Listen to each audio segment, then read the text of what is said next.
Alright, so for today, we are transporting a patient down to surgery. They're just gonna have a procedure done.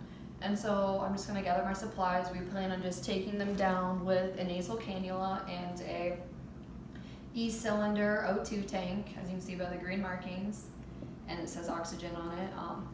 We'll just make sure to ensure safety, so we'll have a cart and that we have no smoking signs in the room. And so with an E-cylinder, we are going to use we have a PISS safety system. We'll check the nylon washer, kind of check just to overlook to make sure the regulator looks proper. So then before applying the regulator, we'll just kind of like crack the cylinder to remove any debris. Then we're able to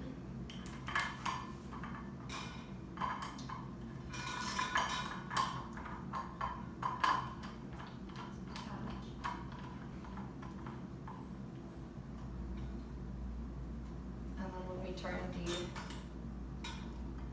oxygen on. There's no sounds or any leaks seem to be heard. You can make sure the flow meter is working, just kind of the oxygen is coming out. So then I will grab my nasal cannula. I'll knock, enter the room, identify myself, identify the patient, kind of explain what we plan on doing. We're just taking him down to surgery. But he does need at least 4 liters of oxygen at all times. And so before taking him down there, we'll do a pre-assessment vitals, assessment, check O2 levels, and then we will position the resident or patient, attach the nasal cannula. We'll want to make sure that the prongs are facing downwards. If we're walking him down there, we'll just make sure to monitor the levels. Otherwise, we can just transfer him into a wheelchair and transfer the tank to the back of the wheelchair and transfer him down there. If they need us to, we can do the post-assessment vitals there too. So then, following the procedure, he's a post-op patient where his O2 levels have just dropped incredibly. So I'll make sure I turn this off. And so we will be just using a Venturi mask just to get more oxygen and a more precise FiO2 levels for him, just because he's kind of dropped tremendously in an emergency situation.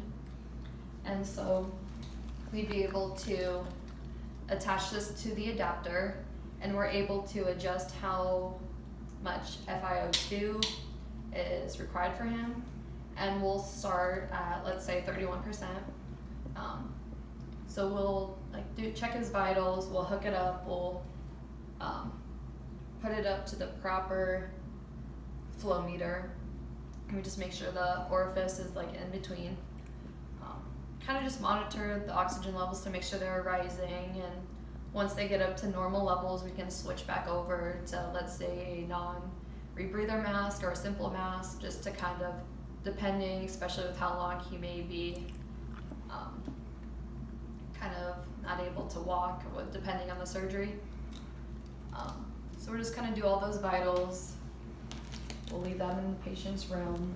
And then going back, we can do all of our charting, the vitals, kind of just monitor him for any changes in his oxygen levels.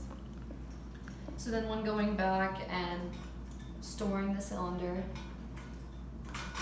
we'll disconnect everything, make sure we turn the O2 tank off,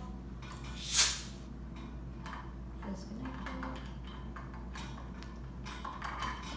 and then properly store it on a cart or secured to the wall with the hazard signs outside the door, as well as make sure we're storing it in the right the right gas room. That's it. Great, good job.